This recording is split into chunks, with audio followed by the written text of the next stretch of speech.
And we are live. Greetings, Otaku Faithful. Thank you for joining me again this week, as well as all those watching live on Beamly.com. Once again, this is Larry Williams, OAW Commander-in-Chief, and I'm here to bring you all, to introduce to you all, members of this week's Small Council video segment. First and foremost is my number 2, my left-hand man, the hand of the king himself, Animerick. Say what's up to the people. What's up, people? Let's do this. That's it? That's okay. Anyway, next up is going to be the newly appointed Master of Whispers. This is SMX Wing. Say what's up to the people. Hey guys, Master of Whispers, Stannis Boy. Let's do this. All right. Next up to plate is returning after a brief little 2-week hiatus is none other than Bankai. Bankai, what? 922? Yeah. 922 himself. Live. Greetings, Sorry. Yeah. As up, people. This week, as well as all those watching live on, and I am hearing myself. This is Larry Williams, OAW. Muted. I'm sorry. I put it on mute. I'm sorry. Muted. I put it on mute. I don't know what happened. It refreshed or something. And with that being said, ladies and gentlemen, our special guest star for this week's Small Council is none other than Otaku Faithful, Krystina. Say hello to the people. Hi, everybody. Alrighty, and we are here to bring you all yet again another Small Council video segment right here on Otaku Assemble Weekly. And as always, here to bring you the latest in this week's Small Council video segment. So, and this is going to be our discussion for Game of Thrones Season 4, Episode 5, entitled First of His Name. So, first things first, we're going to go around the table and pretty much give our general thoughts on the episode as a whole. And let's start things off with the hand of the king himself. Animerick, take us away. All right, definitely a solid episode, an amazing twist, a revelation. I love how, too, that we kind of, a lot of reference to the first season with this revelation, which is always a good thing when you have a long, stretching story, to remind the viewers at times at the beginning, you know, and how it all connects together. So I really, really did love that. So solid episode. And awesome night fight at the end, too. So I love the fight at the end, even if it was filler. Even if it was filler. yeah, we'll probably discuss that. And yes, and on that note, my Master of Whispers, SMX Wing, tell us your thoughts. Yeah, I really enjoyed this episode. I thought it was better than the last 2 episodes for sure. Even though lots of it was filler, like you were talking about. As a book reader, I'm okay with the show taking liberties with filler as long as things end the way they're supposed to. And the setup was nice too. It looks like we're gonna, we know our storylines going forward for each of the characters, and overall, I'd have to say it's probably like the 3rd best episode of the season. So yeah. Alrighty, and Bankai, what are your overall thoughts on First of His Name? This was a great episode. I mean, I seriously did not see what was going on with Littlefinger. I did not see that coming. Especially the whole explanation with Catelyn's sister, that just threw me off, way off. And then especially, like Rick was saying, the ending with the fight, that was awesome. Cool deal. And Krystina, give us all your thoughts on the episode as a whole. I liked the episode. Honestly, I kind of liked the one before this one. At least it held my interest a little bit more, because by the time we got to the last scene, the quote-unquote filler scene, I kind of like went, a little bit down, but I thought it was a really good episode, though. Excellent. And yes, my overall thoughts. I do agree with SMX Wing in the sense that I think it is the 3rd best of the season. I definitely liked it better than Oathkeeper. That goes without saying. And for the, I can't really say indefinitely if I enjoyed it better than Breaker of Chains, but it's right, it's close, it's real close with that. The Littlefinger revelation, even knowing tidbits of that, not knowing exactly how deep it really went, I mean, completely caught me off guard. I liked the way Cersei was handled in this episode. I liked, yeah. those two mainly, and then of course, for those of you all who have seen my review, I had some words about about Dany and Jon's scenes, respectively.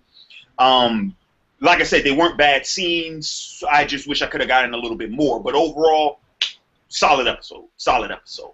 So, on that note, let's go ahead and let's jump into the first topic for discussion. Anime Rick, take us away. All right, so, you know, I've been fairly known as the Khaleesi fanboy, so I will embrace that and talk about Dany. I was really intrigued. See, my worry about Dany for the past, pretty much this one season is like, all right, she's doing the same shit. Where's her character going to go? I feel that in this episode, we got some sense of that because we found out she's made to come to the conclusion she's going to stay in Slaver's Bay and rule it as a kingdom. And I like the fact that she addressed the fact that, look, this place is falling apart. The cities that I freed, being Astapor and Yokai, they're falling right back where they started. How can I control 7 kingdoms if I can't even control Slaver's Bay? And she's very right. She's very right in that sense. And, like, it's almost like she's going to treat Slaver's Bay, it looks like, as a prototype to learn how to rule. And that's very interesting. And I think that's actually a very smart move on her part. Now, Larry, I understand where you're coming from with the whole thing with Sir Barristan and Jorah, and how they need to be more assertive as not only as elders to Dany, but as her counsel. And I see that, but at the same time, I totally agree with Dany's decision. I think that she realizes that there's much, or at least she's learning that there's much more to ruling than just taking over. You know, getting it is the easy part. Keeping it is the hard part. And not to mention, too, if you really look at it in hindsight, she does not have enough manpower to take Westeros, even with the impressive army that she has. She doesn't have a large enough council of people she can trust, you know, but she does have enough to properly rule Slaver's Bay, and that's a starting point. So, honestly, like, as far as where her character goes from here now, I wouldn't mind if Westeros is once again on the back burner, as long as it's like progression with her ruling Slaver's Bay, and that being her focal point to where maybe she might even find contentment in there. Because again, like you said earlier in the past, she doesn't really have any true personal claim to the Iron Throne. It's her family name that gives her that. So it'll be very interesting to see where she goes from here now. So what are your guys' thoughts on that? You know, Rick, I personally think definitely, because I mean, and you know what was funny about that scene? Like, a few of them were like telling her you could. We have a navy and everything. You could, but then one of them was saying to her, you know, it's not. We don't have the amount of manpower to go do that. So. Well, first off, if we're talking about her actual strategy, her actual plans, no, actually, I think Dany could have, she could actually invade with the manpower she has, because here's the thing, just like they brought up at the discussion, pretty much success in Westeros, it's almost mandated by the alliances you make. So that's the thing. She wouldn't be doing it all on her own, and she shouldn't try to do it all on her own. No, you go there, you make some alliances, and yes, there are people that will fall in line with you. Why? Because you got 3 dragons. Who the hell wants to be on the opposing end of that? No. If when people realize that, they're going to be more willing to come to her aid. Why? Because they want to be on the winning side after the dust up.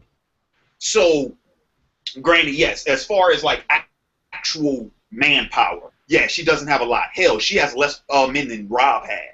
So it wouldn't have worked in that instance. But no, if she would have went there, if she would have really appealed to some people, then yeah, I think that she could have pulled that off. At the same time, though, in that same vein, she could have also made herself a target to people like Stannis, although Stannis is a little dog with a big bark, and Balin, who's more of a fucking wiener schnitzel that hides under the porch every time you come outside. But still, you got to kind of weigh those options. You could, on the one hand, and this is what could potentially happen, but if you do so, this is a potential consequence. So, I mean, that's pretty much my my thoughts on her strategy. And like I said, it's not that I disliked her scene. I just felt like there should have been more to get Dany to the conclusion that she arrived at by the end of that scene. You know what I'm saying? So you basically don't like the fact she came to that conclusion herself and not through her counsel. Or that, well, not just that, but the fact that she came to that conclusion through very few exchanges. You know, because it's like I mentioned in my review, I wish there was like an argument there or a debate, something that would build up where we would see those clashes of ideals, where we would see those clashes in personality, and then Dany comes to the conclusion like, no, instead, this is what I'm going to do, and this is why I'm going to do it. For me, it was only that's only a matter of presentation. Right. Because when I think about it, though, Jorah hasn't really, like, the last time Jorah actually disagreed and outright tried to push his opinion on Dany is season 2 when he didn't agree with Dany, getting involved with the councilman of Quoth. She was like, let me go out and get some ships and stuff. Don't deal with them. You know, that's the last time I remember Jorah actually like outright opposing Dany in a decision. Because he pretty much kept his mouth shut. It never works. It never works for him. She does whatever the hell she wants to. Right. Yeah. So I think with Jorah, yeah, like he said, like she can take King's Landing, but yeah, with the whole rest of Westeros, there would definitely be a problem. I mean, we see Tywin trying to, form an alliance with Dorne, and as we know, Dorne is the only one that was able to resist being conquered by the Mad King. So I think that she would definitely have a problem with Dorne in that area, with maybe joining up. I don't think so. I don't know. I don't think so, because the reason why I say she wouldn't have a problem with Dorne is because those are her in-laws or cousins, rather. That's true. Stannis is technically her cousin, if I'm correct. Who is? Stannis. Through marriage? Yeah, something like that. I gotta look at my chart again.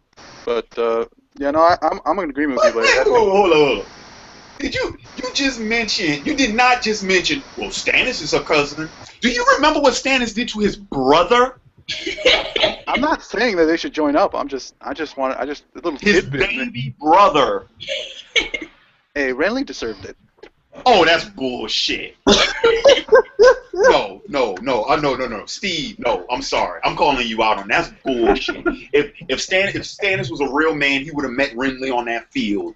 Oh, okay. Based on what you said there, why does everybody not have a problem, but actually respect Tywin more when he does the stuff he did with the red? When he says the stuff he did with the red wedding? Did you see my reaction video to the red wedding? Oh no, but now that the dust is settled, now that the dust is settled, though, everybody seems to go, oh well, yeah, he has a point. Tywin has a point. Everybody respects him, but Stannis, everybody hates Stannis for the shit he did. Oh shit! Wait a minute, hold on. Wait, what's the argument here? You're saying, why is it that Tywin's respected for orchestrating the Red Wedding when Stannis' assassination of Renly is frowned upon? First off, let's get something straight. They killed my nigga Rob, all right? I don't give a damn. Each and every person, as much as I love Tywin, each and every person responsible for that must die. Agreed. So let's get that straight first. Agreed. Second off, Stannis has already earned his fucking bones, all right? Not Stannis, Tywin. I'm not saying that Stannis hasn't earned his bones either, because we know he was a great general and all that jazz and blah, blah, blah, blah, blah, blah. But who rolled in at the end of Blackwater? Tywin. Why? Who went toe-to-toe with Rob for 3 seasons? Tywin. Mm-hmm. And then who lost one battle and then ran back home with their tail between their legs? Yeah. Oh, see, you can't do that. You can't. Yes, I can. No, because I mean, each battle has its own circumstance. I mean, just because he lost one battle doesn't mean he's not going to fight again. I'm waiting. I'm just saying you got to understand. I'm waiting. I'm waiting. I will say this. All right, yeah, you're right. One battle is not in a war, but he ain't left Dragonstone since that one battle. I'm just saying. I'm waiting. I'm just saying. We've had 2 seasons. All right. Okay. We've had 2 seasons. Guess. Wait. And if that doesn't hurt your ego anymore, consider this. Tywin started, because remember who started this fucking war to begin with? Tywin did. After Catelyn took Tyrion. That's when the war actually started. All right. Tywin started and ended his war in 29 episodes. No, because the war didn't start until episode 6 of season 1. So 10. Well, the war's not 20, over. 23. The war's not technically over though. Shit. That war war's over, dude. That war. He I pretty have a much. question though. Now that Renly's gone and everything, why can't Stannis just go back to Storm's End and just take that instead of being at Stannis has the same thing that Dany has, an entitlement issue. He will not take nothing less than the Iron Throne. So being just ruling over Storm's End is not nowhere near enough for Stannis. I'm saying like why I think being in Dragonstone where it's like wet and muddy and blah. Why wouldn't he just stay in Storm's End where he has it's better. I think Dragonstone's a more he's secure. wet and muddy and blah. because the Tyrells, I believe, have Storm's End at the moment. Oh, that's why. Now that makes sense. Anyway, my point I was going to make before I said Stannis was that I actually am in agreement with Larry when it comes to Dany. I think she should have had more of a discussion, like a longer scene, at least with her council. I mean, talk it out, go through things. Because the most interesting thing I found about the scene was the decision itself. It's like a heart versus head type thing. Do you guys think she made the right decision in terms of getting the Iron Throne as the end game? I don't know about getting the Iron Throne in the end game, but as of right now, I think she made the right decision. Absolutely. Yeah, she did.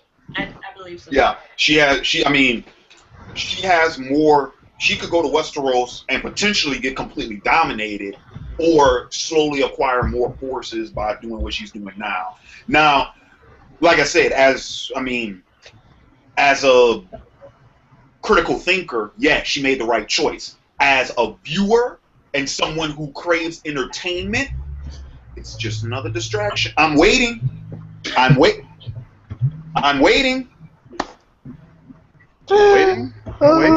one thing though that is really weird. No, seriously. Hold that thought. Hang on. I'm just gonna get this out of my system now. Okay, Stannis, I'm waiting. Dany, I'm waiting. White Walkers, been waiting since the pilot, since the opening. Oh wait, whoa. Is this thing broken? Yeah, but Bran, I'm waiting too. If we didn't have that filler. Oh yeah, well, I can wait on Bran. Bran just start. Well, no, Bran's been doing something different every season. This is the first time where it's like something that he had going on, like a major story arc, or at least a major character arc that he had going on in the previous season carries over. You know what I mean? Because first season was his recovery, second season was him as Lord of Winterfell, last season was him as the Warg. So I mean, he's been doing something different every season. I'm fine with that. Right. I know with Dany though, the past season, she's definitely become more independent. I don't know if that's a good thing or a bad thing, because think about it, like her plan in Astapor, she didn't even let Varys sit and Jorah on the plan. They did not know what she had planned. Because they look, I mean, even if you look, like, first off, by the when she offered the dragon, they were like, what the fuck? Yo, what? No, what? And then when she did pull the rug under the dude's feet, they were just as shocked as everyone else. Of course, they went along with it, but still, it's like she made that whole plan on her own, it seems like. And the only person that possibly had any kind of insight into the plan is her aide. So it's like, that's not necessarily the best. I mean, it was an awesome plan. It's one of my favorite Dany moments. But in hindsight, I don't think it's ever good to leave your personal counsel out, because if they weren't as loyal to Dany as they are, they could have saw that as an insult and possibly plot against her. You know what I mean? It could have burnt some bridges if they weren't as loyal and as they are, the way the show portrays them to be. That could have been a huge fuck up on Dany's part, but that's not how the story is written. So. And how? So let's see.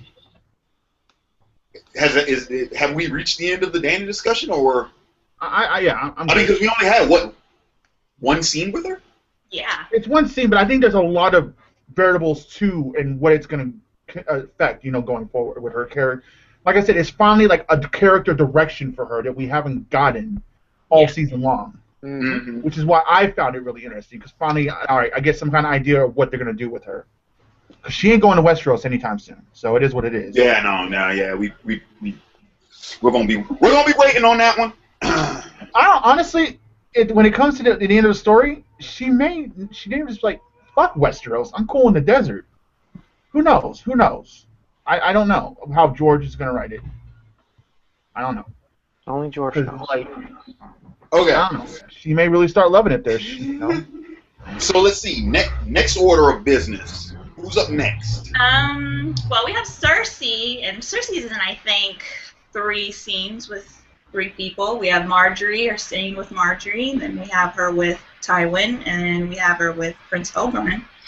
And I think for the most part of those scenes, I think she's sober. I mean, she had 1 or 2 sips of wine with Tywin, but she was pretty much sober the whole time. So we can see that she's more rational and calm. At least that's what I'm seeing. If she doesn't have a drink in her hand the whole time, because when she has a drink in her hand, it seems like she's just a raging bitch. So, but yeah, I definitely think it's, double, she definitely has another plan behind, I think, all this niceness that she's playing with everyone. Oh yeah, definitely. Well, I figured that the Oberyn thing was straightforward. Like, she's just trying to, get him to appeal to her side before the trial. Yeah. The Margaery thing? I don't know. I think all 3 scenes were her scheming. I mean, think about it. Oh, she wasn't scheming shit with time. She ain't scheming shit with time. No. Her scene with Margaery was, and at the end of the scene, when she asked Margaery, have you thought about being queen? And then Margaery's like, oh, I haven't thought about it. And that look on Cersei's face was like, yeah, right. and then she had some eye rolls. She had some eye rolls in that scene. Yeah, and then she told Margaery to tell her father, and we know her father is a judge. And then the scene with Oberyn, who is also a judge, she was trying to be nice to him, appeal to him, and all these little niceties about their daughters and stuff. And then she had the scene with Tywin, which I honestly think at the end of that conversation, there was a little stab at Tywin, basically letting him know that you better do something about this. That's where I disagree with you later. That I think she was telling him in a way.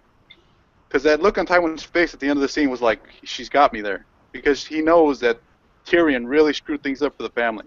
So I think she's making all the judges go to her side. That's me. I think she's still just scheming. The thing, though, about Oberyn, I felt that was more... That wasn't like... That was a very emotional scene for Cersei. Because she basically was saying about her daughter, and he basically told her, oh, we don't do mean things to little girls in Dorne. That's what I got from that. But that was just me, because she was looking in the ocean, she saw the ship and everything. It was very... Well, that ship was made, that's a birthday present for her daughter. Yeah. So that's a spoiled little brat.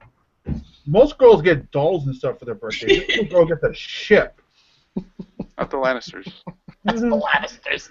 I read something that said, with the whole ship, she was probably just giving an idea if whenever Marcella does see the ship, she's probably like, see it as a come home as whenever you want. Come home. Like, take me home.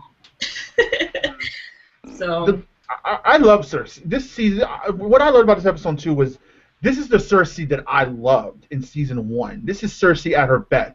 Cersei seems to be at her best when her back is against the wall, because when she has everything she wants, she's like, drinking all day. Don't care. But when she has to work and plot and scheme, that's when she's at her best. It's like she's great at getting what she wants, but when she has what she wants, it's like, fuck it, I don't care. Like the way she with Margaery, they were both playing. Margaery was playing and Cersei was playing. Cersei was seeing if Margaery's still a threat, and Margaery was faking the funk to get Cersei off her ass. That's how I saw that scene. Yep. With Tyrion and with Tywin, that scenario, I don't know how that's going to go, honestly. Because you could say that, yeah, Tyrion fucked with the family, but would it be even a worse disgrace to the Lannister name if Tyrion was charged guilty of killing Joffrey? Which one is the worst factor for the Lannister name? That's how Tywin's going to see it, I think. Yeah. Yeah, but if Tywin were to kill his own son, it would show them that the Lannisters mean business and they're not to be messed with. True. He doesn't even care if he's his own son. You know what? That's possible. You know what? That reminds me about the whole trying to appeal to the judges bit. Correct me if I'm wrong. Was this not the first fucking time, the only time Cersei actually said something positive about marrying Loras? Because remember, that's how her scene with Tywin opens. When Tywin says that. He was like, about, well, didn't she find out about how much they need this alliance first, and then she was like, all right. No, I don't think she did. I think she was like, I understand it's for, the importance of the family, and that was when Tywin then went into the whole financial situation. Right. So yeah, she's scheming. That was a hell of a twist too, honestly. The fact that the Lannisters are damn near broke, that was a hell of a twist. I thought that was funny. Yeah, I found humor in it too. But it's like it's a more setup to this Bravos faction that like obvious and like it's kind of scary to think this is Tywin Lannister, the orchestrator of the Red Wedding, Reigns of Castamere. You don't fuck with this man, but Tywin don't fuck with the Ironbreaker Bravos. That's kind of scary. That's kind of scary. You fall on your own, you end up in a pine box. Just think about that for a minute, though. Yeah, definitely. One thing with Margaery and Cersei, I remember when Cersei was like, don't you ever call me sister again, or I'll kill you in your sleep, or something like that. And she called her sister in this episode. So I'm like kind of scared for Margaery now. I'm like, oh crap. I hope nothing happens to Margaery. She did call her sister. If Margaery was to die by Cersei's plotting or whatever, I would be upset. I would rather see it the other way around. If anything like that happens, where Margaery actually gets the one up on Cersei. I hope they both kill each other. I like Margaery. I like the way she plays. I like Margaery too. She's awesome. Yeah, I like the way she plays the game more than she does than Cersei. Cersei's just too aggressive at times. I mean, she's good. Don't get me wrong, she's good. But I think Margaery's a little bit better, to be honest. Maybe. Up for debate. I don't like Margaery, so. I'm waiting, Margaery. She hasn't done nothing. Oh, wow. Oh, shit. Margaery knows how to play the game in a more humane, calm. Wait for it. She knows how to play it the right way. Cersei just wants to go ham on it, But Margaery, she's calculating. She wants to get the people on her side. She's so much better at this. That's the interesting part of Margaery. She's the only one that plays like that. Yeah. That's the interesting way. That's the interesting faction of Margaery is that she's the only one that actually includes the people and how she's portrayed. Like she cares about her public image. Yeah. That's interesting to me. That's like a true politician. Just look at episode 2. When all that shit was going down, she essentially was saying, "Okay, you need to stop." She was the only one doing that, by the way. Oh yeah. No one was telling Joffrey to stop. She was telling him to stop. Bless her heart. I think Steve's in some trouble. I think Steve's about to, I know that face. I know that face that Larry has right now. I know it comes from that face. I'm just saying. I know it comes. I'm gonna let him have it. What did I do? I don't like Marjorie. Yeah, but the whole implication is like Marjorie. What are you waiting to see Marjorie do in the series? Marjorie was queen. Yeah, for half an episode, but she was queen. Yeah, Alright. I mean, And she's about to be queen again. Mm-hmm. Checkmate. yeah, but she had nothing to Checkmate. do with that. No. Checkmate. She had nothing to do with getting. Alright. But I mean, but hang on a minute. I mean, this is a futile argument. You know what happens. No, I'm talking as if like this point in the story. I don't talk as if I know more. In Marjorie's defense, though, Steve, in Marjorie's defense, what was she supposed to do? Fuck Joffrey to cement their marriage right in front of at the table? I mean, No, she didn't even get the opportunity to go to the I- bedroom. I meant like What do you got the Tommen. I meant being married to. I mean, the whole scheming for the Tyrells was pretty much done by Lady Olenna. No, it was. But she still, but even Elena said you played your role well. You did an excellent job. Oh, so you're saying she doesn't deserve the credit? Elena gave her the credit, though. Elena already told you did an excellent job with Joffrey. Wait a minute, hold on. This is something I'm curious about. Why do you not like Marjorie? Because I see through her. I mean, when I watch the show and I see her doing these things with the public, to me, she's just better at creating a public image than Cersei. To me, I mean, you just called her a politician earlier. Who likes politicians? I mean, I see her Nobody. and she's wearing this nice face. To me, anyway, she looks like there's a Cersei in her to me. That's All just right, me. no one likes politicians, but when it comes to like a show like this, or politicians can be intriguing characters, and that's what I find intriguing about Marjorie. And again, Marjorie's the only one that plays the game like that. No one else cares it like that, like Marjorie does. She plays her Or these role shows. well. I'll give you that. So She plays her role well. so you're saying you just don't like her because she's fake? Well, so is 98% of the goddamn cast? Yeah, but I never said I like 98% of the cast. You just like Stannis. You just like Stannis because he's bullheaded through and through. It's like, no, I'm straight shooting. I'm straight shooting through and through. I'm gonna lose through and through. My man Ned and Robert dead. What do you want me to do? I gotta go for someone, man. In Danny's defense, Danny doesn't fake the fun. You know, Steve. I kind of feel you on the Ned and Rob, on the Rob Ned and Rob thing. But the thing is, dude, it's like, okay, I can meet you eye to eye on that, but nah, dude. I mean, if you going for the sympathy pool, man, it's like I lost Ned, I lost Drogo, and I lost three in 3 seasons. Drogo too, man. I love Drogo too. You lost 2 in 1 season. Yeah, 2 in 1 season. I like Robert too. Robert was my man too. Oh no, and then I lost Serial, man. It's like, which actually that'll be a good transition point because this is the first time we heard Serial's name mentioned since season 1. Yep. He's alive. I truly believe he's alive. And I kind of want to say he's Jaqen Dahar. I don't know why. Don't ask me why. They can change their face and appearance. That would be a hell of a... I mean, look, I don't know. I don't know why. Don't ask me why. I just feel he's Jaqen Dahar. So, I don't know why. Don't ask me why. So speaking of Serial, I want to get into the Arya Hound scene. Both of them. There were 2 scenes, which I thought were actually my favorite of the entire season for these 2. Even better than the end of episode 1. Because I think it brought the Arya fanboys out there, who are also Hound fanboys, by the way, back to Earth because she clearly reiterated that she wants the Hound dead. Yep. Yeah, we knew that though. That hadn't changed. No, that hasn't changed. No, I know, right? But I hear these things like, oh, they're starting to like each other. Oh, their scenes are funny. But I mean, it's like everybody's forgetting the underlying issue that she wants him dead. Yeah. I like the fact that Bravos and Sirio were brought up in this episode because it's helping us get us toward that right across the narrow sea, which I think we're gonna go next episode. But what do you guys think of Arya's character and why?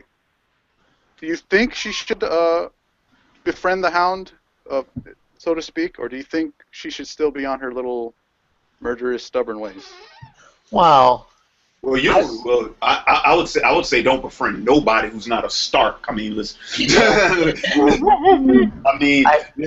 face it. The Starks don't really have a good history at befriending people. You know what I mean? Yeah. So I say stay with the Hound until his usefulness is over. I agree with Bonkai. I understand why Arya stays with the Hound. It does nothing to do with the fact that she sees him as a friend or a comrade. No, she hates the Hound. And that's what I was going to say. This was the point of their scenes, to illustrate that. And I think that the conclusion of their two scenes did that better than any of the other scenes we've had, this season. It illustrated that very well, and it was outright in your face, and it was probably the Hound's funniest scene as well. Fucking Trent, that shit was hilarious. The way he did that was funny. But you know what's funny though? It did make me cling on to a little, tad bit of hope. Exactly. He was like, who killed your friend? Oh, this person. He was like, get the fuck out of here. But no. What did he tell her? He said he couldn't kill a what did he say? Not a fly. What? It was like he couldn't kill a goat or some shit. Yeah. I forget what he told him. He was like, get the fuck out of here. But again, I think this episode, with in hindsight, when you connect Tywin and then them talking about Braavos, it was more foreshadowed to when we see Braavos next episode. Yeah. Obviously there are some badass fighters in Braavos. I mean, I don't know why they stay in the back. If they're fighters, I mean, it's really cool that this all goes with the world building too with Braavos, where they're a different culture in a sense. I mean, they have a different fighting style, whatnot. It's going to be really interesting when Braavos is fully in the picture. I really can't wait for that. I really can't. I mean, I'm not sure if they ever will really jump into the full picture. I mean, because Braavos is its own thing. It's not. I mean, it's not one of the Seven Kingdoms. Well, I mean, when they actually start showing Braavos known is what I mean. Yeah, you're right. I don't think they'll ever get involved outside this debt. But I think obviously, eventually, we all know, eventually Arya's vocation is going to change to Braavos when she uses the coin at some point. You think so? She uses that coin. So that will be where Arya will be at eventually. So that's when we'll probably see a lot more of Braavos. That's what I'm thinking. She has to use that coin at some point in time. Yeah. She has to. Yeah. Interesting. So let's see. We are moving through this really quick. Yeah, we are. I guess I'm next. Talk about. Listen, truth shit. When that fight happened, I don't give a fuck if it was filler. I really don't care. The moment Jon took that sword and stuck it in that guy's head, I was like, yes. I love how my guy started off this topic. He was like, for real, nigga? For real, nigga? He was like, no, let me tell you about this here. Let me tell you about this here. When he took that sword and he just shish-kebabbed that sucker's head, man. Oh, man. Well, it was totes my goats, man. Totes my goats. Like the previous week, they would do, stop messing with Hodor. Hodor smash. Why gotta teach Hodor like a stray animal? No. And I was glad that, even though it was filler, I was glad that scene, because we didn't really haven't gotten that many epic battle scenes in this season, give or take. Oh yeah, in series. If you really think about it, in series. Yeah, you're right. Yeah. So it was good to see that. It was good to see the Night Watch going in. And doing that stuff. And then you had Bran, obviously, taking control of Hodor. And he killed the guy who chopped Jaime's hand off. Snapped his damn neck. That was cool. I mean, of course, the whole nap snap. I mean, yeah, whatever. I'm just talking about when Bran was able to possess him. That was fucking awesome. Oh, I learned. I don't know if this was only unknowns to me. Someone told me in my comment section, Jordan is not a warg, he's a seer. Yeah, I don't know if so he's just a fortune teller. So he's just a seer. Yeah, he's not a warg. The future. I see. Right. That's why he hasn't done any of the things that Bran has done. He's only a seer. Oh, okay, that makes more sense. Yeah, that makes a lot more sense. Because that is the only thing he talked about. Because even when he found Bran, he said, "I saw you. I knew I had to come get you." Yep. So that does make. Then how does he know? How does he know how Bran's powers work then? The sight, maybe. I mean, visions. Yeah. I don't know. I mean, seers. I mean, they have a lot of seers are more. Like, from my knowledge, seers their magic is more like psychic based, where they see things, they have insight, and knowledge that they can't explain. They have. Mm-hmm. So that's been my experience when I read stories with seers in it. Maybe it's more of a I see where you are in the future, so I'm just trying to get you there, push you. Yeah. Or maybe he knows how, based on the warg abilities, how Bran has used them in his sight. Oh, like maybe having vision, seen Bran do certain things. Right. Yeah. Mm-hmm. I wonder is it only Bran can go into things that are close to him, like that he knows, or could he just go into like, oh, I see that eagle, can I go inside that eagle, or? I think he can. You know what? I'm gonna say, because even the warg that was with the wildlings, he seemed like that was his hawk. That yeah, it was. It was. So I'm thinking it has to be something they have an animal or a person they have a connection to. Oh, okay. Yeah. That's where I see it. Yeah, because I was wondering, because I was like, if Dany did ever come to Westeros, if Bran ever became strong enough, could he take over one of her dragons? Oh my God. Forget about it. Forget about it. No. That would be ridiculous. Dude, that would fuck up her day real quick. Danny be like, "Hey, y'all cheating." Cheating? Wait a minute, but see, the funny thing is, that's assuming that Bran would even oppose her. Shit, by the time Daddy goes around, Bran's gonna be like, "Yeah, man, let's light this motherfucker up. Let's do this. Call him." Hey, he's like, "You see him? He pushed me out the window. Fry his ass first." Yes, I'd like to see that. Fry his ass first. Oh man. But damn, I'm trying. Oh, I lost my train of thought about what I wanted to say about the Jon bit. But no, like seriously, I really dug that fight scene too. I tell you this though, it tripped me out the fact that Jon was actually losing. Yeah, he wasn't. That shit tripped me out. I was like, dude. I was like, come on, Jon, bro. It's like, you're supposed to be one of the best fighters in the Night's Watch. You spent a fucking season with wildlings. It's like, dude, you should be able to take this motherfucker. You really should. I was trying to think about that, and I actually kind of like the fact that he struggled a little bit. First off, I made the fight a little bit. He almost lost. He almost lost. No, he did. Yeah, but see, think about it. Yes, Jon is trained as a fighter, and that's why he is the best fighter in the world, because they're all just criminals, just random ass people most of the time. Yeah. Mm-hmm. So compared to them, yeah, he is the best fighter. Well, we don't know as far as other Rangers though, how he stacks up to like the Lord Commander or even Alistair or his uncle. We don't, we've never. But Jon doesn't know how again. It's kind of like the whole scenario. If you have a black belt in jiu-jitsu versus a street fighter, the street fighter knows how to fight dirty. Yeah. And that's how that fight kind of played out. Because I remember the dude spit in Jon's face. Yeah. He was fighting dirty. Like, that was nasty. He just spit up, like, hawked a loogie in Jon's face. Yeah. And I was so it was interesting. So not to mention, the guy had two knives. Yeah. He had a interesting fighting style too, weapon. It was like two daggers. I mean, one of them had like a switchblade. He was Benny Hanna chef. That's what he was. So yeah, that's true too. But like I said, still awesome fight. Yeah. Yeah. Even as a book reader, I thought the scenes were pretty good because none of this happened in the book, but I still actually enjoyed it. Like I said, I don't mind the show taking liberties with making these little arcs and these little storylines. Yeah.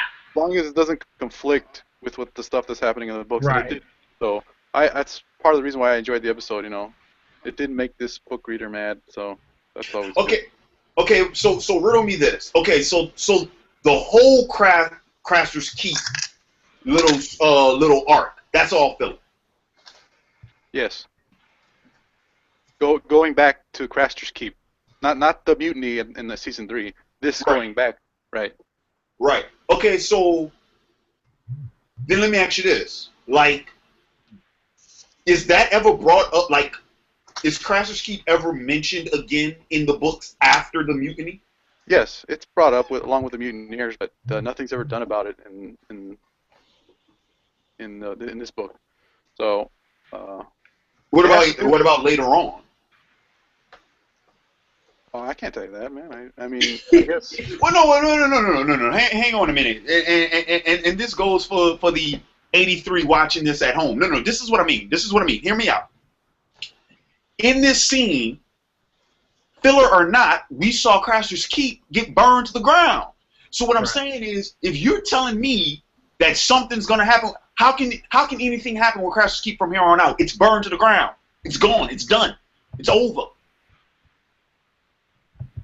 And it seems like all the mutineers were killed too. All right. So my point being is, you said that it didn't change anything in the story. So then does that mean we're going to return to the burned down, abandoned Craster's Keep again?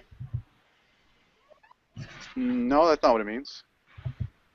I think what Larry's trying to say is, whatever happened in the books, like, did anything like majorly, like, what happened to the Musketeers in the books? I can't.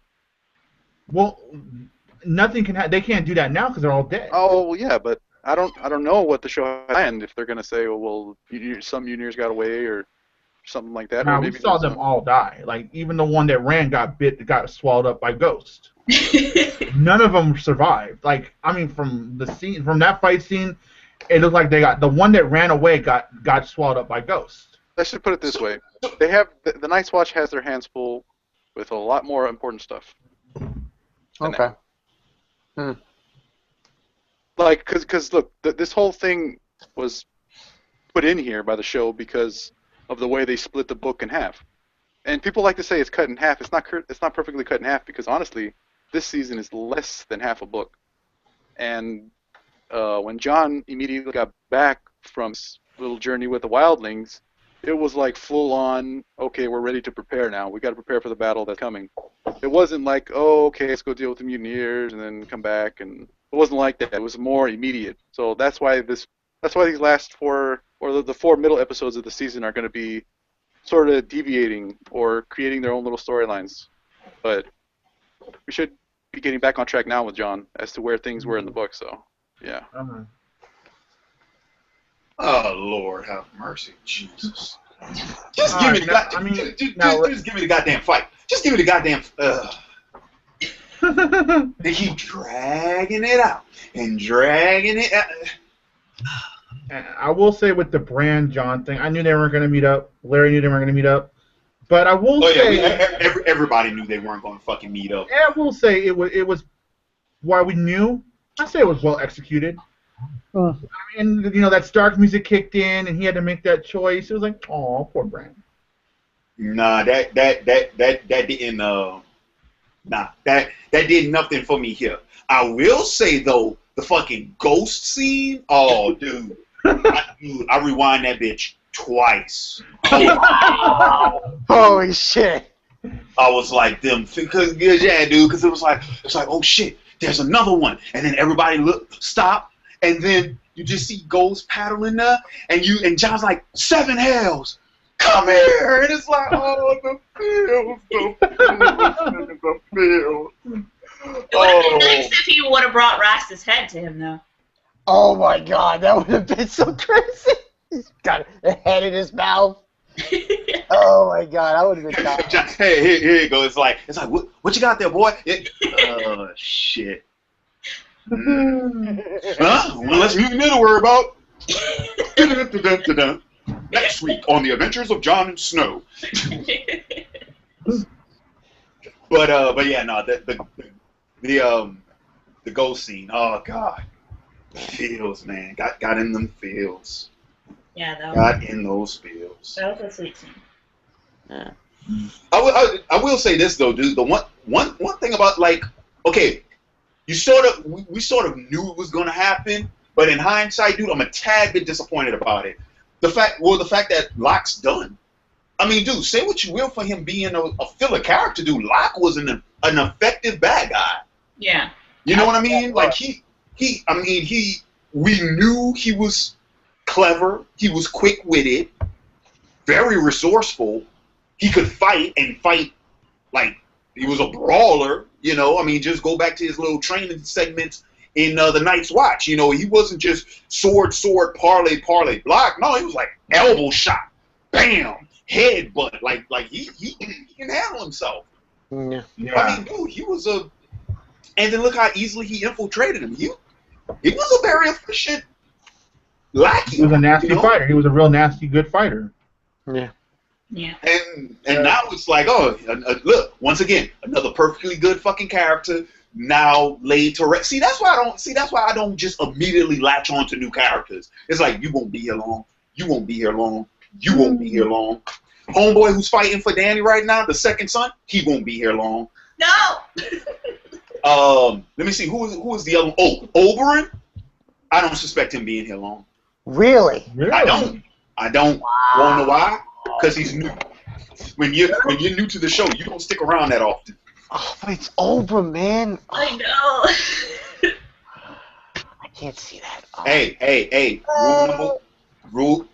The first rule of Game of Thrones is you do not get attached. It's so hard. Not get attached. They have to make it at least a season and a half before you're like, all right, I like this guy. And then they take him out in the third season. Yeah, you weren't, Larry. What did you say? You weren't feeling Rob at first until midway season 2 or something. Wait, say what? Rob Stark. What about him? You didn't care for him that much until like later. Oh no, I loved Rob. Are you crazy? Okay. The King in the North scene is still one of my favorite all-time scenes. I love that shit. Well, I remember the episode in season 1 when Maester Luwin and Rob and when he pretty much tells Rob and Theon what happened to Ned, and Rob just turns, he says, "Call the banners." All of them. Goosebumps. I was like, oh shit. It's about to get real. Nah, I love Rob. No, actually, no. I think the character you're referring to is Varys. Varys. Uh-huh. Varys, I'm still somewhat skeptical on Varys, but Varys I was extremely skeptical about in season 1, and I didn't start favoring him until midway through season 2. I mean, I still like him as a character, definitely. But yeah, I don't trust that bald-headed bastard. especially when you consider who's in his cellar, in that coffin thing. Oh yeah, what was that? Wasn't that like his slave master or whatever? Yeah, That was the dude sorcerer. who castrated him. He castrated. Oh yeah, The sorcerer. Jesus. He castrated him. He's got, he took him out. He showed it to Tyrion, and he goes, "Okay, bye." That's some twisted shit. Oh, but speaking of twisted shit, though, I think that's going to bring us to our final topic of discussion, and that's pretty much the Littlefinger revelation. You know, the big, grand, fucking reveal that Littlefinger started it all. This whole motherfucking story started because Eliza couldn't keep it in her fucking pants, and Littlefinger knew how to manipulate that. The whole fucking thing. The second John Aaron died, the second Robert went north, it was all because of that slimy, sneezely, backstabbing son of a bitch.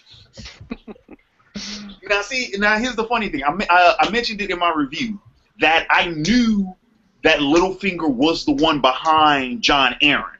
Like, I knew that before it was revealed because a buddy of mine shared that info with me. What I didn't know was that Liza was the main conduit in that plan.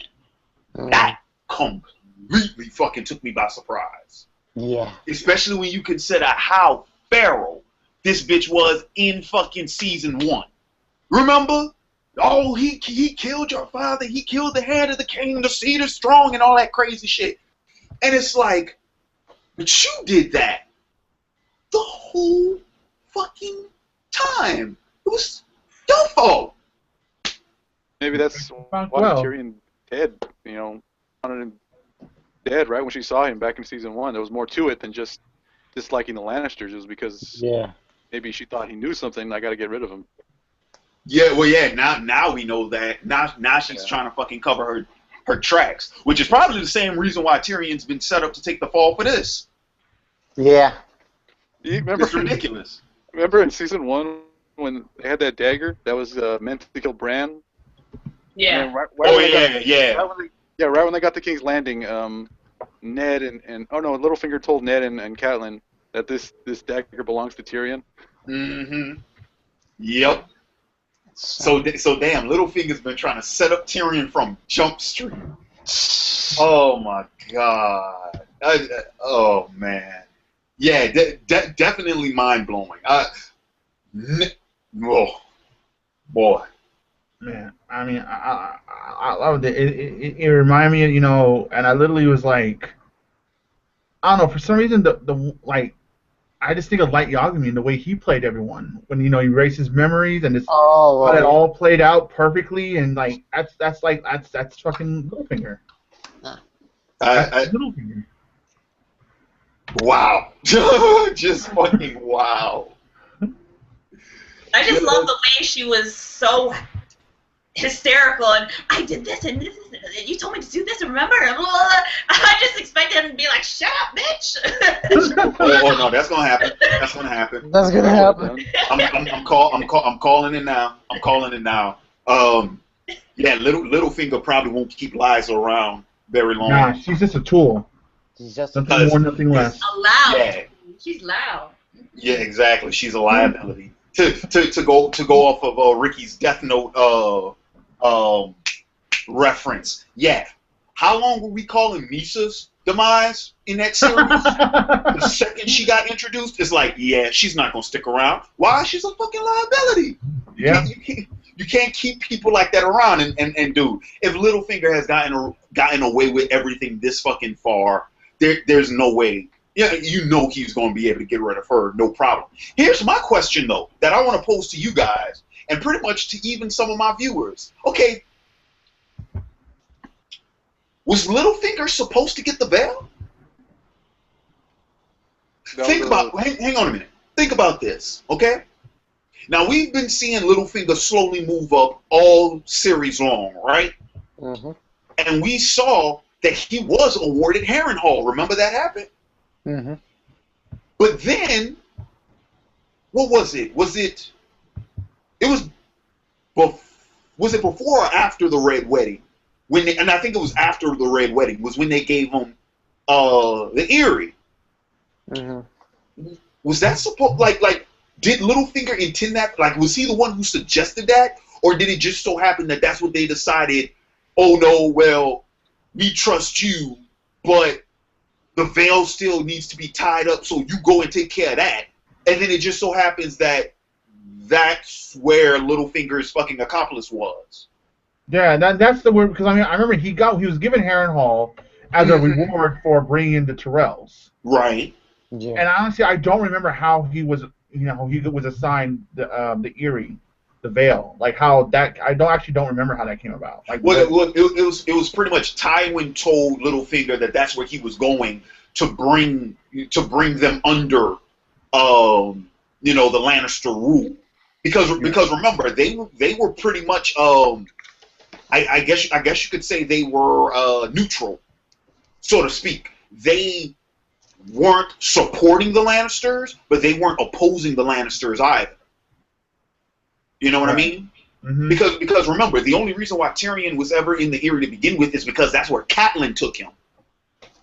Because what was Lysa saying all series long? Stay away from the Lannisters. Oh, right. But when Catelyn told us, like, but you warned me about them. I warned you to stay away from the motherfuckers. Instead, you bring one to my house. So they were just kind of, in their bird's nest, pun intended. Yeah. So that's why Littlefinger was assigned there. The question I'm asking is, did he always intend for that to happen? You know what? I He think could have used their past relationship as a way to get in there, saying, "Well, Yeah. I know Liza. Let me go talk to her." And maybe Tywin saw that as a benefit, like, "Oh, Littlefinger knows her, and he's obviously on her side because he brought the Tyrells in." So it's just and to marry both of them, because Littlefinger is someone Liza trusts, unlike the Lannisters. So I mean, it's like the only person that Tywin has under his command that would bring Liza to the fold. Yeah, it would. Yeah, I guess that's true. But okay, see, now I want to bring this up because I wanted to get you guys' thoughts on this shit, and also this is gonna bring up another question because I don't know if it was mentioned in the series or maybe this was just something I never realized. Okay, first and foremost, I feel like we do need to discuss Liza's disdain for her fucking sister. Mm-hmm. I mean, because in that scene with Sansa, dude, she went ape shit. Do you think she hates her sister? So what? From that scene, is that what you got from she hates her sister? Mm-hmm. Yeah. No, actually, yeah. I would say hate. Yes, I do. She's been jealous of her whole life. She's been in love with Littlefinger for forever, and Littlefinger was in love with Catelyn. So of course, she's gonna be crazy. The love for him has made her insane. She would do it. I would say that she does hate Catelyn. I would say that definitely. Yeah. You don't think so, Steve? I don't know. I think it's more of just jealousy, but maybe you are right. Maybe it is more to it. I think she hated Catelyn for what she was, but I don't think she hated her specifically. I think she still cared for her sister. Okay. Yeah. Okay. All right. Okay. So that's going to bring me to my next question. And I don't know why I didn't consider this before. Did Littlefinger know about the Red Wedding? I'm gonna say yes. I'm gonna go on a limb and say yes. I don't see why he wouldn't have known. Here's the thing I want to know, though. If that's the case, Mm-hmm. he had feelings. He had feelings for Catelyn. There you go, Bond. That's exactly where I was going with this. So you're just going to... All right. Before this revelation happened, and he talked about how he pretty much was, he had new friends outside the Lannisters, that's what I initially thought. The reason why he double-crossed the Lannisters, because they killed Cat. But then we had this revelation, that kind of totally debunked what I was thinking was his motivation. Screwing the Lannisters over for revenge for Cat. But obviously he had this all planned out beforehand.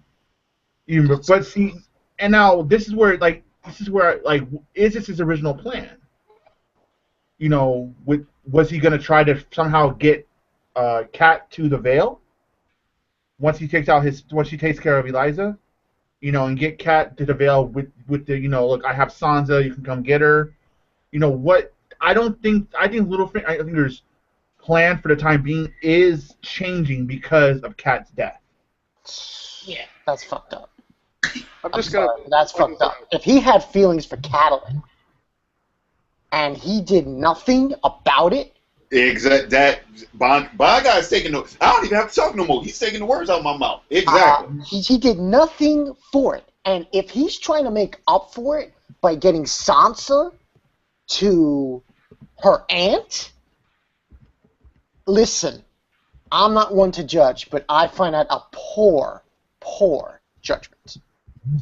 I'm one to judge. I'm one to judge. I don't. You're saying poor judgment in terms of what the decision he made. Oh, okay. I thought this was a moral question. It's like, what the fuck is Littlefinger been the standard for morality in this goddamn show? I mean, remember Littlefinger has killed motherfuckers. Yeah, he has. And didn't bat an eyelash. Yeah. Even like when he got the order to kill the Robert's bastards, Littlefinger didn't care that was a baby in his brothel. Nope. Did not even concern him. As a matter of fact, he threatened the one hooker to get over it. Yep, Roz. Yep, when he told her the story. Yeah. Mm-hmm. Yeah, Littlefinger didn't give a fuck. Well, it was never said that Littlefinger knew about the wedding, the Red Wedding. Ah, well. So As long as he didn't know about it, I hope he didn't know. I'm okay. But if he knew about it and he did nothing to save Catelyn, that's fucked up. Yep. No, oh yeah, okay. In hindsight of that, I gotta even learn. Like, I could see he would have done something if it was within his power. He definitely would have saved Catelyn. You would have saved Catelyn. Yeah, absolutely. No question. unless maybe. Would you guys have liked that better to have Catelyn around more, or do you think that she would have served no purpose without Robb? Wait, what are you talking about? Like, if Littlefinger did save Catelyn, and Catelyn was alive still, would you guys have liked that? Would you think there would have been still been an interesting character without her family? Anybody who Ned approved, I approved.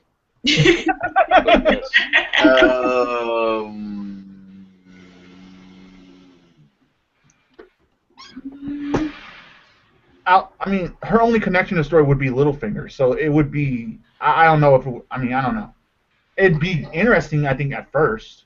No, because I don't really think I could have put up with her harboring over her pups anymore. Okay. I mean, that shit got old. And as far as the whole anyone that Ned approved of, yeah, see, here's the thing.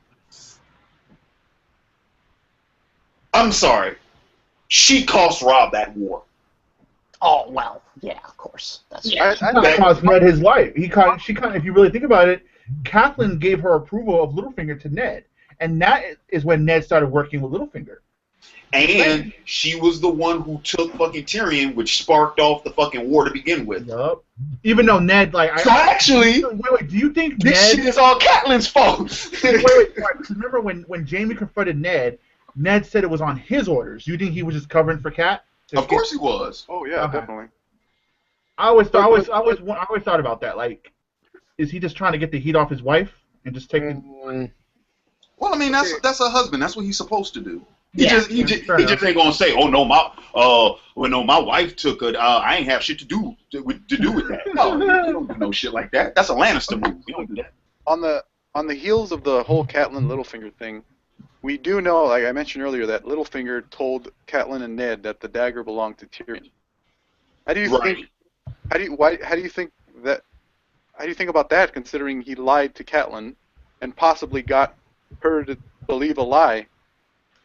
Don't you think that's sort of incriminating her to begin with? Incriminating her? I mean, like getting her into trouble based on a lie. I mean, he had to know she was doing something. He's manipulating her because he wants her to think what he wants her to think. But no, dude, no one saw her capturing Tyrion. No one saw that shit coming. Remember, they run into each other at the fucking at the end. Matter of fact, Catelyn was already there. Tyrion was the one who walked in when she was there, and then she tried to hide from him until he recognized. He pointed. That was pure coincidence. That shit was pure coincidence. That was pure coincidence. So, yeah, that's a stretch that he planted that idea in her head to make her take that course of action. That's a stretch. And that's another classic case, just like with Jaime. Catelyn acted on her emotions too much. Mm-hmm. Same way she did with Jaime. It was pure emotions, her love for her children. With Tyrion, it's like, I can't let this motherfucker get past me. Oh, hell no. Hang on a bit. Wait. I do want to present the flaw. I do want to present the flaw, and it is a flaw in the actual within the writing of the series itself. Because Steve, correct me if I'm wrong, but in the books, Catelyn doesn't release Jaime until she already thinks Bran and Rickon are dead, correct? Yes. And in the show, they don't even know what happened to fucking Bran and Rickon yet when she lets fucking Jaime go. Yes. Oh yeah, because she didn't think they're dead until season 3. Yeah, exactly. So, so here's the thing. Catelyn doing what she did in season 1, no. she wasn't acting on her emotions. That was a calculated thought. Why? Because who was the infield with? Her father's bannermen. Yeah. That was a calculated move. That was her. It was her home turf. It was her. Exactly. Exactly. Whereas, and even in book Catelyn letting fucking Jaime go because she thinks her sons are dead and she's trying to do whatever it takes to secure the lives of the only 2 children she has left, that makes more fucking sense. Yes, it does. This is why I didn't like that change. Yeah. That season 2. Yeah. Catelyn in the books is different bit from the show because, like, one thing I've always disliked that the show did was, if you remember back when they got that letter from Lysa, and Ned was about to accept Robert's request to be Hand of the King, in the show, Catelyn was like, "Oh, don't go. You know, we need you here." In the book, it was the opposite way around. She was saying, "Go. You have to go. It's your duty. He's your friend. He's your king," and he didn't want to go. So that led to some interesting inner monologue, inner thoughts with Catelyn later in the chapters because she blames herself for what happened to Ned, which is what because the way I always took it, the idea of the Lannisters plotting against the crown was a deciding factor for Ned to go. Like once he found that out and he knew that Robert was in danger, they're like, I gotta have Robert's back. I have to go. Yeah, but that's the thing. That's the thing. The Lannisters never killed Jon Arryn. Right, but it was all set up that way. I'm just saying, we didn't know that at that point. Well, yeah. It's set up that way because because pretty much like we the viewers learn that Jon Arryn finding out the truth about Joffrey and his siblings is the reason why he was killed. Right. That's how they were presented in season They 1. went to Cersei first. So of course the finger would immediately point to, well, who else would know that secret if not the Lannisters themselves? Mm-hmm. So that's sort of how they set the whole thing up. But you know what? I will say this, dude. Since you mentioned that thing about Catelyn, dude, that's a completely different fucking character. I know. That's what I'm saying. The show changed it up. I mean, it would have been more interesting had they done it the way the books did it. Just like I heard in the books, like this whole redeeming thing they're trying to do with Jaime this season, that's not so much in the books. And then Tyrion, how he's kind of like that gray area with the Lannisters. He's the one Lannister. He's not a complete asshole or completely ruthless like his siblings. Tyrion is quite a bit more ruthless and not as nice in the books as opposed to the show. That's what I've heard. You're right about Tyrion, but Jaime was going on the path of redeeming qualities. Yeah, what they do in the books, they do the redeeming story too with Jaime. He's changed a bit after his journey. But I have been told by like several people in the J room that Tyrion's not as nice in the books as he is in the show. Very true. Oh. But yeah, Catelyn, it's frustrating to watch because of what I know really happened and the whole decision with releasing Jaime. I said it before, I'll say it again. What screwed the Starks over wasn't honor, it was love. Everything, Ned wanting to take blame for being a traitor was to save his daughters. Mm-hmm. He stuck to it. Well, nah, I would have done the same thing. Robb deciding to marry that girl instead of going with his promise wasn't honor, like everybody claims the Starks were screwed over by their honor. It was love. And of course, Catelyn releasing Jaime to get her daughters back that was out of love too. So yeah. Goddamn lovable Starks.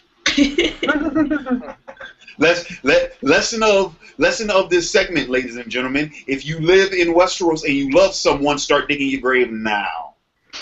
Well, but see, marrying Robb, breaking his vow to Lord Frey, Walter Frey, that's not what caused him the war.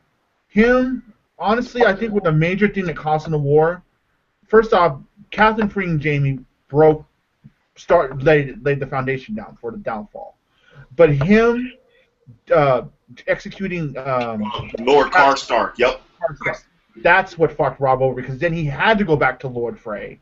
Yep, because he lost half his manpower. Karstark in his banner, they would, if I'm not wrong, they would have had the manpower to execute the plan against Castle Rock. They wouldn't have need Frey. Yeah, but both getting married to the girl and his mom letting Jamie go, that caused the rest of the North to see Robb as being weak. Like, he can't even take care of his own mother. I mean, he can't even handle his own mother. He's not But going getting married, I think, was long term. He went back on his promise. He went back on his promise, which made Arya Stark and other lords look at him with less. Okay, let's end this blaming session of Robb. The man's dead. I can't take this shit no damn more. May he rest in peace. May he rest in peace. All right, so let's see. I guess at this point, this would probably be any final thoughts on the episode as a whole. I mean, we pretty much covered all the main stuff. Yeah. Except for the funny scene. With funny scene? Brienne and...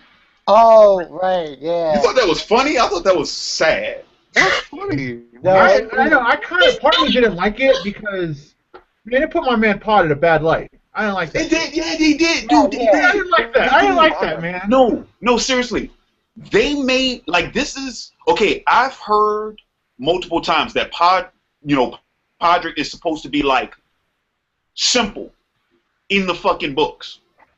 And this is the first episode where they really made him feel fucking simple. And I was like, no, I didn't want simple, like, just dumb, like, just don't fucking know. I wanted simple, like Forrest Gump simple. Because Forrest Gump ain't stupid. Forrest is fucking, that motherfucker knows what's going on. And I thought Podrick was going to be just like that, too.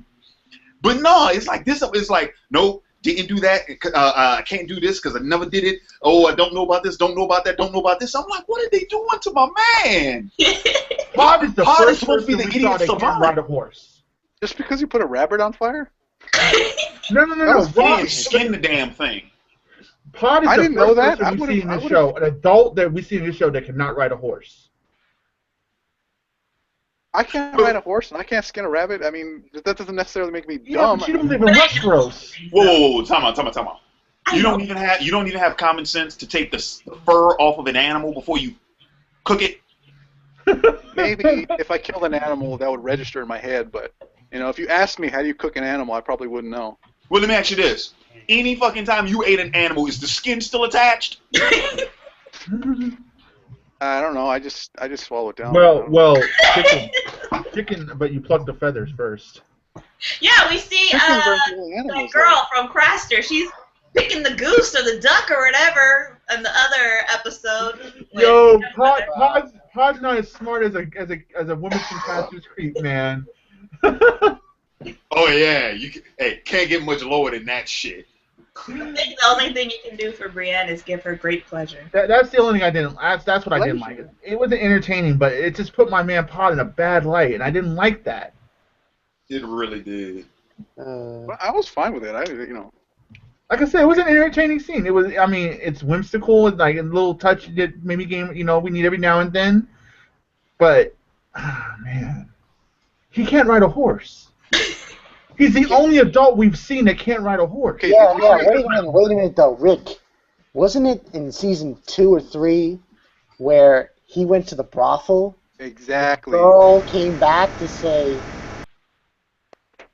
But see, that's like the thing. That's like you can do that. You can do that, but you can get prostitutes to give you sex for free, but you can't ride a horse.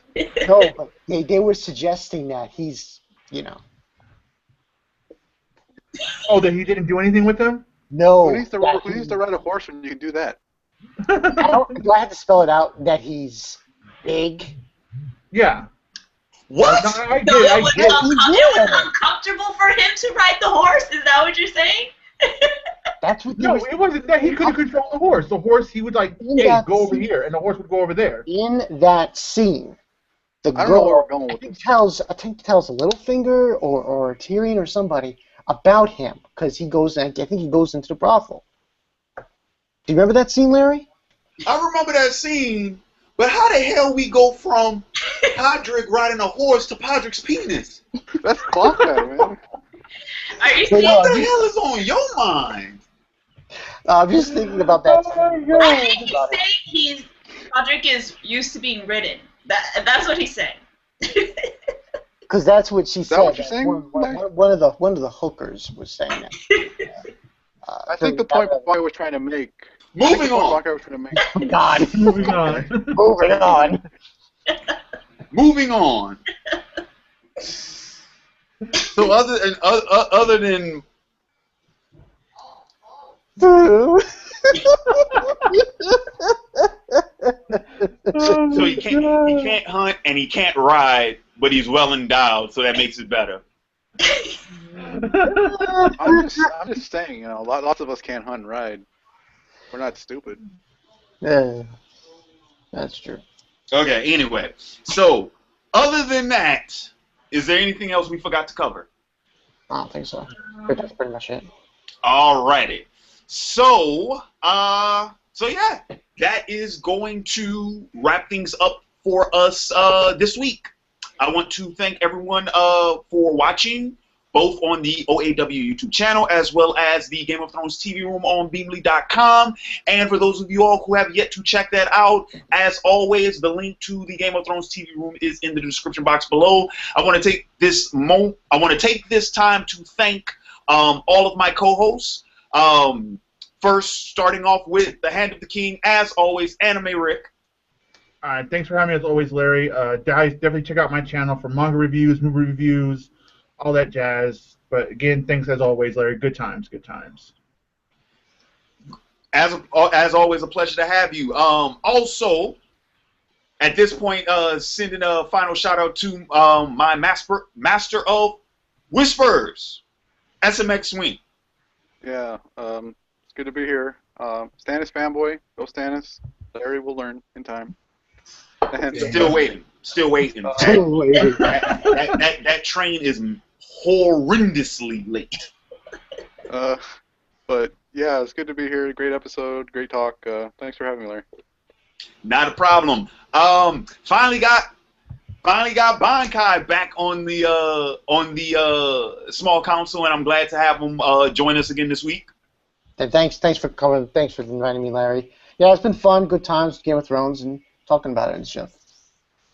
Awesome. And last but certainly not least, I want to send a huge shout out and huge thank you to Krystina for dropping the message, for joining us for this small council.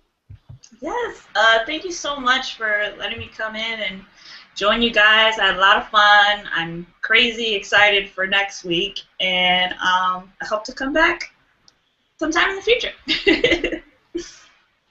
And with that being said, this has been Larry Williams, OAW Commander-in-Chief, signing off, and until next time, peace. Peace.